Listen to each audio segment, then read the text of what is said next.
Hi friends, welcome to cine family 2. Guppedantha Manasu serial ప్రముఖ star మా ఛానల్లో ప్రసారం అవుతూ మంచి విజయాన్ని అందుకుంటుంది. ఈ serial heroine Rishi, Vasudhara, Mahendra, Anupama, Shailendra, Manu and team అందరూ చాలా చాలా అద్భుతంగా తమ క్యారెక్టర్లో ఒదిగిపోయి నటిస్తూ మంచి సక్సెస్ను అందుకుంటున్నారు. ఈ సీరియల్కి సంబంధించిన ప్రతి లేటెస్ట్ అప్డేట్స్ని ఎప్పటికప్పుడు షేర్ చేస్తూ ఉంటారు. రీసెంట్గా Guppedantha Manasu serial fame Vasudhara, Manu, Shailendra, Mahendra shooting location latest ఫొటోస్ను షేర్ చేశారు.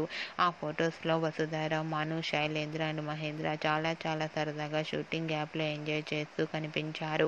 ఆ ఫొటోస్ చూసిన వారంతా super and nice pics and lovely pics అంటూ కామెంట్స్ పెడుతున్నారు. మీకు కూడా Guppedantha Manasu serial team shooting location latest photos మీకు నచ్చినట్లయితే మీ అభిప్రాయాన్ని మీ కామెంట్ రూపంలో తెలియజేస్తూ లైక్ చేయండి, షేర్ చేయండి. మరిన్ని ఇంట్రెస్టింగ్ అండ్ లేటెస్ట్ అప్డేట్స్ కోసం మా సినీ ఫ్యామిలీ 2 ఛానల్ని సబ్స్క్రైబ్ చేసుకోండి.